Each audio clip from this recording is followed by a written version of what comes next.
Mr. Gideon, the CEO just moved your application file to the emergency review pile, and she's still soaking wet. The whispering voice of Timmy, a nervous intern clutching a damp folder, sliced through the sterile silence of the Ethel Partners lobby. Arthur Gideon, the single dad who had just spent his last $20 on gas, stared at the mahogany desk, trying to reconcile the image of the shivering woman he helped outside with the name Eleanor Vance, the titan of global finance. Rain hammered against the panoramic windows, mirroring the sudden, chaotic rhythm in Arthur's chest. He had given away his only defense against the storm minutes before the most critical interview of his life, only to find the recipient was the judge of his future. The impossible had just happened. Eleanor Vance, 42, stood behind the massive oak desk in her office on the 50th floor, the cityscape of Dallas a blurred grey canvas outside. She didn't look like a CEO, she looked like a force of nature briefly restrained by tailored silk. Her authority was quiet, absolute. The meeting with the board was scheduled for 9:30 a.m., but she had already reviewed the quarterly reports, flagged 3 potential liabilities in the Shanghai branch, and mentally drafted a restructuring plan for the mergers department, all before sunrise. The routine was her fortress: precision, control, invulnerability. But today the fortress had a leak. Her usually immaculate pulled-back hair was still slightly damp, a stray lock curling near her temple. The tailored jacket was draped over the chair, the dark silk showing faint water stains near the shoulder. She kept pressing her palm against her left wrist, a subtle gesture of physical or emotional discomfort that only she would notice. The rain, relentless and cold, seemed to have seeped not just into her clothes, but into the polished veneer of her control. Her executive assistant, a woman named Beverly who had seen empires rise and fall under Eleanor's command, stepped in with a warm towel. "Ms. Vance, the files are ready, and the doctor called about the appointment. It's confirmed for Thursday." Eleanor nodded, the movement curt. The appointment wasn't for her. It was for her niece, Lily. 2 years ago, Eleanor's younger sister, Sarah, lost her life in a sudden accident, leaving Lily, then 6, in Eleanor's care. The shock was the kind of trauma that didn't shatter a person immediately. It cracked them slowly from the inside. Eleanor, who could command multinational negotiations, failed daily to connect with the silent, reserved child who now occupied the vast, empty guest wing of her penthouse. Her professional life was about solving problems. Her personal life was an unsolvable, persistent grief. She could acquire companies, but she couldn't acquire innocence back for Lily. She could fix balance sheets, but she couldn't fix the hole Sarah's absence left in the child's small heart. This morning, Lily had refused to speak, communicating only through slow, painful blinking. That cold panic was what truly made Eleanor late, what made her rush out into the sudden downpour without her own driver or umbrella, needing air, needing to clear the suffocating silence of the penthouse before the board meeting. The dampness clinging to her now was a physical reminder of the vulnerability she despised and couldn't shake. She picked up Arthur Gideon's file. The man's image, brief but vivid, of standing in the rain offering his shield flashed in her mind. It was an unnecessary, impractical kindness, and that was precisely why it was disturbing her. Arthur Gideon, 35, sat rigidly on a stiff, leatherette bench in the Ethel Partners waiting area. His suit, the only decent one he owned, felt heavy and tight, smelling faintly of the laundromat detergent he used sparingly. He was a retired contractor, not by choice but because the market had collapsed, taking his small, family-run business with it. He needed this administrative manager position, not just for the salary but for the benefits. His daughter, Clara, 7 years old and fiercely intelligent, required constant, specialized care for a condition that drained his meager savings faster than he could replenish them. Arthur's face was etched with the quiet exhaustion of a man who worked 2 security jobs at night, ran the house during the day, and still managed to spend 2 hours reading books to Clara every evening. He wasn't afraid of hard work. He was terrified of failure. Failure meant losing the house. It meant compromising Clara's treatments. He looked down at his watch, an old dependable Seiko, counting the minutes until the interview began, mentally rehearsing answers he'd practiced hundreds of times. His backpack, tucked carefully beneath the bench, contained Clara's favorite faded drawing of a purple dragon, his resume, and the receipt for the last tank of gas. But it also contained something else, something he had hesitated even to bring into the gleaming tower. Arthur had spent the last 6 months working security shifts at the dilapidated old warehouse district that Ethel Partners was aggressively buying up for their new campus expansion. One night, while patrolling the periphery of the abandoned Lot 42, he saw something that contradicted the public environmental impact reports the company had filed. Near the boundary line, beneath layers of synthetic tarp, was clear evidence of illegal dumping, old rusting barrels leaking viscous dark material into the ground. He didn't understand the complex regulations, but he understood danger. He took 3 photographs on his old flip phone, blurry, but undeniable. He knew Ethel Partners was powerful, that he was nobody, and that this could cost him everything, including the interview he desperately needed. Yet, looking at the photos hidden in his wallet, he knew he couldn't simply ignore it. He held a truth that could threaten the very ground this skyscraper stood on, a dangerous secret that seemed too large for a man barely keeping his head above water. Before we see how this truth unfolds, I'd love to know, where are you watching this story from right now? The elevator ride up to the 50th floor was silent, smooth, and terrifying. Arthur was escorted by Timmy, the intern, whose nervousness was infectious. They stopped at a private lounge, not the main interview area. The air smelled of expensive leather and oddly ozone, the lingering scent of a nearby electrical storm. Arthur tried to focus on his breathing, but his mind kept looping back to the moment outside the building. He remembered the sudden torrential rain, the sound like gravel hitting concrete. He was rushing toward the entrance, late, when he saw her. A woman, impeccably dressed, standing exposed near the curb, phone pressed to her ear, looking utterly stranded. Her driver had apparently been delayed. Her composure was cracking under the assault of the downpour. Without thinking, Arthur pulled the collapsible umbrella from his bag, the cheap one he'd bought at a drugstore, and pushed it into her hand. "Take it, Mom," he'd managed to say, his voice strained. "You look like you need it more than I do right now." The woman looked up, her severe grey eyes meeting his. There was no gratitude, only surprise, a flicker of pure astonishment that someone would interrupt their own critical path for a trivial act of chivalry. She simply nodded once, a gesture of acceptance rather than thanks, before disappearing into the revolving doors. Arthur had turned the corner, running the final few feet, completely soaked, only for Timmy to greet him with the news that the CEO was the recipient of his donation. Now, sitting in the lounge, Arthur watched as a glass door at the end of the hall opened briefly. He didn't see Eleanor Vance, but he heard her voice, sharp, decisive, cutting through the plush silence. "Beverly, ensure that Lot 42 acquisition is pushed through by end of day.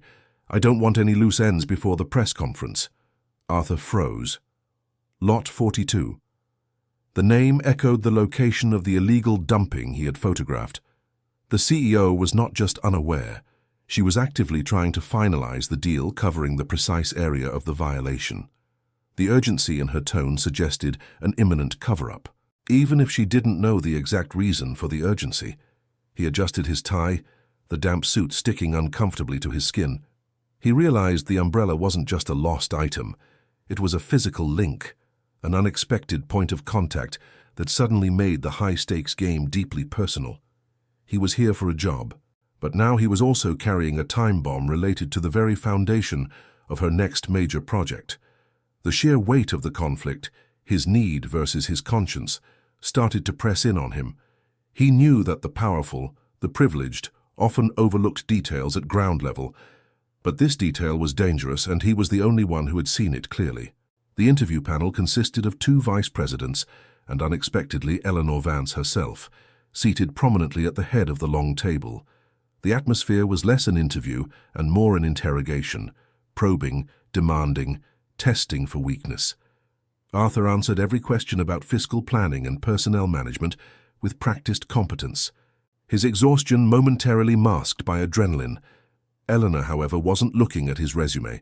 She was observing him. She noted the slight tremor in his hands when he reached for the glass of water. She saw the meticulous care with which he had pressed his tie, a sharp contrast to the slightly worn cuffs of his shirt. He was fragile yet deeply resilient. She remembered the sheer, unthinking impulse of his kindness earlier, a vulnerability she usually exploited in business, but which felt profoundly out of place in her cutthroat world. Then, the focus shifted to the Lot 42 project. One of the VPs, Mr. Harrington, casually mentioned, "We're fast-tracking the environmental closure reports on that land.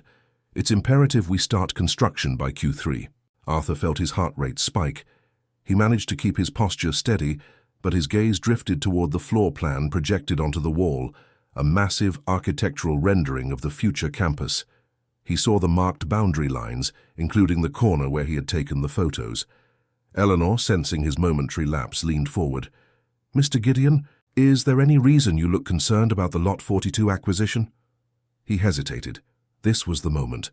The well-paying job, the insurance for Clara, the stability he craved, all balanced precariously against the blurry images in his wallet. If he spoke, he was branding himself a whistleblower before he even had an ID badge, guaranteeing he would never work in this sector again.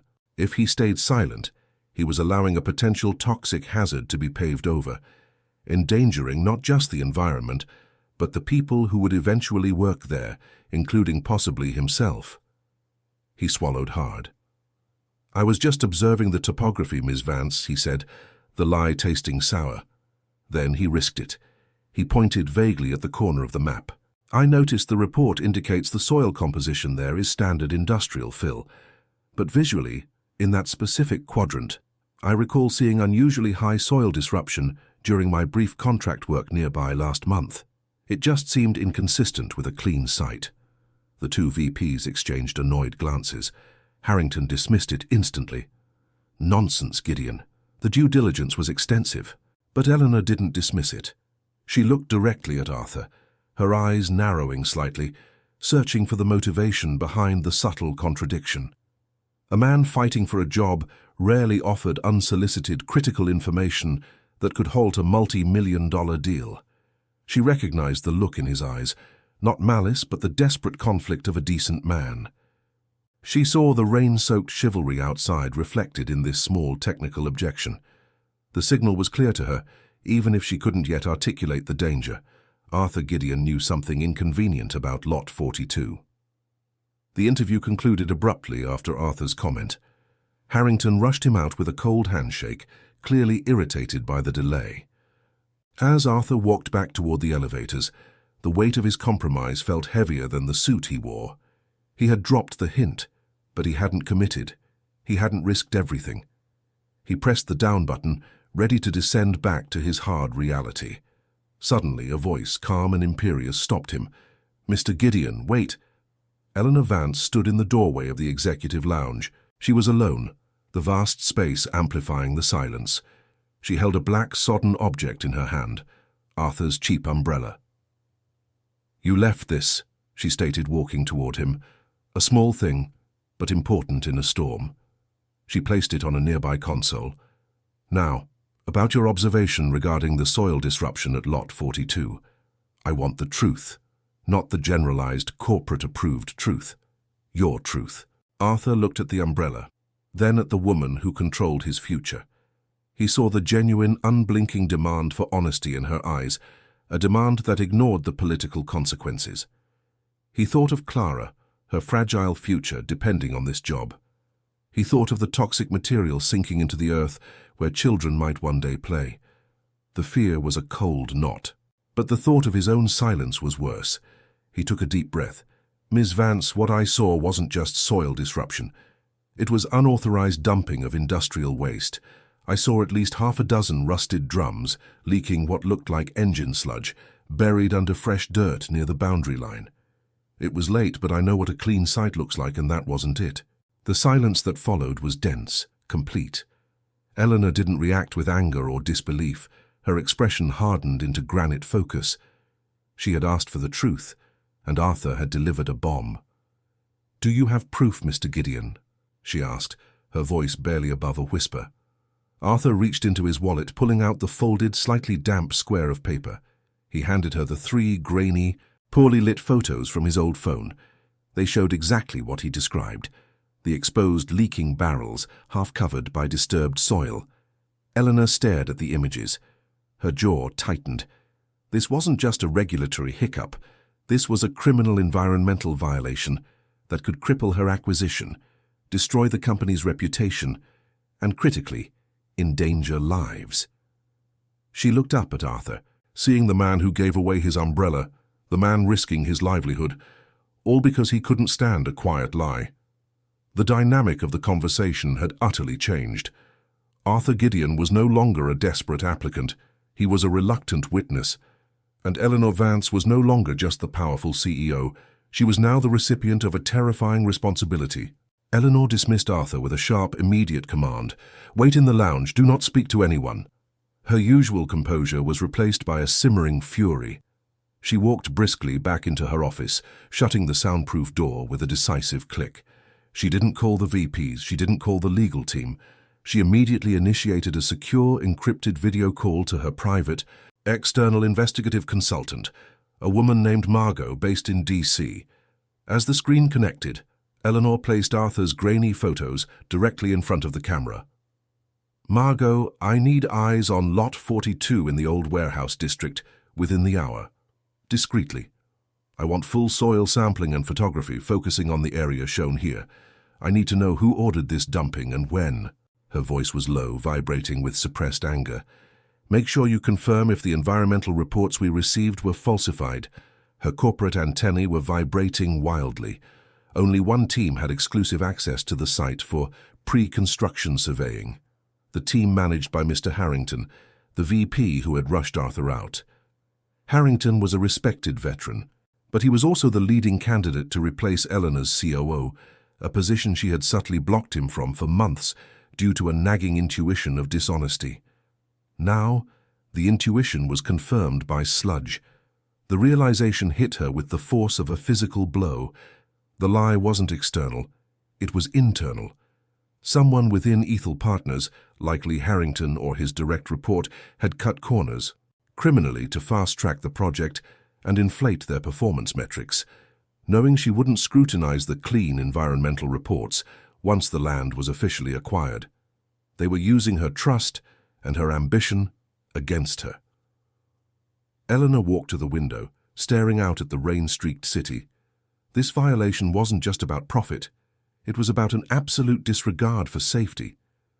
It was the antithesis of the moral standard she desperately tried to uphold, especially now when she was fighting so hard to be a good example for Lily. She thought of Arthur Gideon, the weary father protecting his child, and then she thought of the criminals within her own company, contaminating the earth for a bonus. The stakes escalated instantly. If she went public, Ethel Partners would face immediate indictment, the stock would crash, and thousands of jobs would be jeopardized. If she covered it up, she was as guilty as Harrington, staining her legacy permanently. She had to isolate the infection fast. She had to choose, protect the company's image or protect the truth and the lives it might save. She walked back to her desk, picking up the phone. She cancelled her 9:30 board meeting. The urgency had shifted from global finance to moral reckoning. 45 minutes later, Eleanor called an emergency, unscheduled meeting in her office. Only 3 people were present, herself, Beverly, and a deeply complacent Mr. Harrington. The air was thick with the scent of impending storm, both atmospheric and corporate. "Harrington," Eleanor began, her voice low and even, "let's discuss the environmental reports for Lot 42, specifically the accelerated closure documentation you signed off on." Harrington chuckled, a low, nervous sound. "Ms. Vance, everything is fully compliant. We hired the best third-party surveyors." "Save the corporate boilerplate," Eleanor cut him off, sliding a high-resolution printout of Arthur's blurry photographs across the polished mahogany. She also placed Margot's preliminary encrypted report detailing the immediate detection of high levels of petrochemical residue on the same spot. "These were taken 2 weeks ago. My external consultant just verified the residue. Tell me, Harrington, does this look compliant?" Harrington's face went white, the blood draining instantly. His veneer of corporate confidence shattered, replaced by a desperate, trapped panic. He saw the photos, the location undeniable, and then he saw the official report, which meant Eleanor knew everything. "It was an anomaly, Eleanor," he stammered, dropping the pretense of professional formality. "A one-time occurrence. We intended to clear it properly after the acquisition was finalized. It saved us 6 weeks and $3 million in remediation costs now. Think of the Q3 numbers." "I am thinking of the children," Eleanor said, her voice rising, the hidden emotional ferocity finally breaking through. "I am thinking of the fact that you risked poisoning a whole district, destroying the environment, and compromised the future of this company, all for a bonus. You falsified legal documents and put me in the position of committing fraud by proxy." She stood up, slamming her palm flat on the desk. "You used my own push for efficiency as cover for your crime." Harrington stood up defensively. "It's business, Eleanor. You're getting emotional. We all make compromises." "Compromises." Eleanor stared him down, the weight of her sister's unexpected loss and the battle to protect Lily fueling her conviction. "There is no compromise on integrity. You looked at a human being who gave me his only umbrella in the storm, knowing he was risking his one chance at a job, and you lied to his face about the dirt under our feet. You are a fraud, Harrington.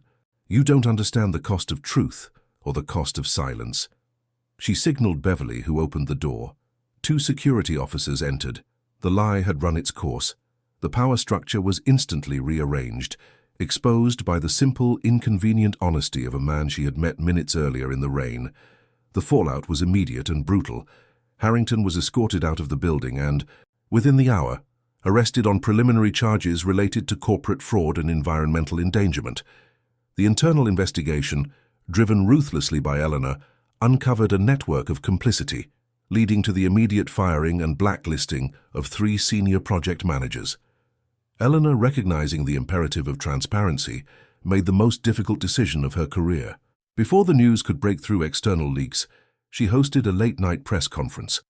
Flanked by federal environmental officials, she publicly admitted the findings of the toxic dumping at Lot 42, took full responsibility for the failure of internal oversight, and announced the cancellation of the multi-billion-dollar campus expansion. The market reacted violently.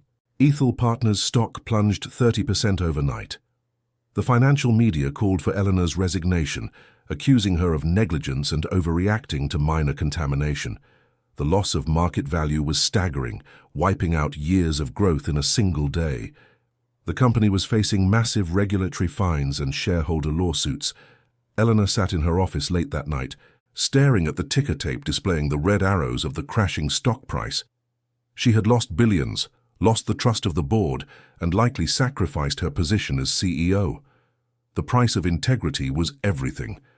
Yet, amidst the financial carnage, there was a strange, cold peace. She had stopped a disaster even if she had triggered a financial catastrophe. She had lost the image of the invincible corporate titan, but she had gained something far more critical: clarity. The decision felt right, morally aligned with the fierce protectiveness she felt for Lily. Meanwhile, Arthur Gideon drove home. He hadn't gotten the job, that much was certain. He was still unemployed, the 2 security shifts still waiting for him. But as he pulled into the driveway, exhausted and facing an uncertain future, he looked at his old damp suit draped over the passenger seat. He had traded a potential career for the truth. He felt the fear for Clara's future acutely, but when he saw his daughter waving at him through the window, the fear was balanced by a deep, undeniable dignity. He had walked into the lion's den, not seeking wealth, but risking everything to do the right thing, and he hadn't compromised. The silence of the night was shattered by the distant flashing headlines about the Ethel Partners scandal, confirming the irreversible chain of events he had started with one quiet act of courage. 3 weeks passed. Eleanor Vance did not resign. The board, reeling from the scandal and recognizing the necessity of moral stability, ultimately allowed her to stay, contingent on a complete overhaul of corporate governance and environmental standards. Eleanor, fundamentally changed by the exposure of her own vulnerability, embraced the transformation. She diverted the vast funds earmarked for the cancelled campus to create the Ethel Environmental Restoration Fund, dedicated to cleaning up the old warehouse district and supporting local community health initiatives. One afternoon, Arthur was supervising Clara's physiotherapy session when his old flip phone rang. It was Beverly.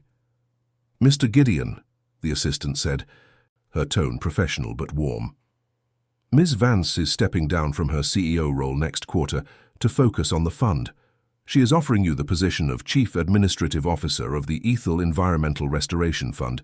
It's demanding, involves a lot of fieldwork and community liaison, and the salary includes full comprehensive health coverage for your daughter." Arthur's hand tightened around the phone. He wasn't being offered a job. He was being offered a new life built on the foundations of the honesty he refused to abandon. He accepted immediately.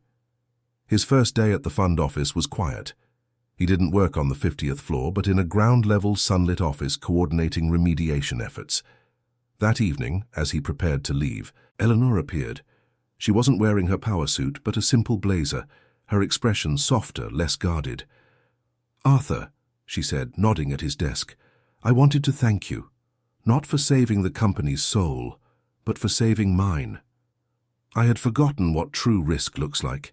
It isn't measured in market cap, it's measured in what you are willing to lose for what is right." She paused, then gestured toward her car waiting outside. "I'm taking Lily to the community park, the one we're funding the cleanup for. She actually spoke 3 full sentences today. She asked if we could bring a friend." Arthur understood. He smiled, the deep lines of exhaustion around his eyes softening. "I think Clara would like that very much, Miss Vance." The 2 most disparate characters in the city, the billionaire CEO who lost an empire and the single father who gained his dignity, walked out into the soft twilight, united not by commerce or power, but by the quiet hope of shared, restored humanity. The storm had passed, leaving behind a clean slate and the fragile promise of a future built on solid, clean ground. If you enjoyed this story of hidden truths and unexpected redemption, please remember to like this video, leave a comment below telling us what sacrifice you would make for integrity, and subscribe to Moonlight Stories for more cinematic tales like this one.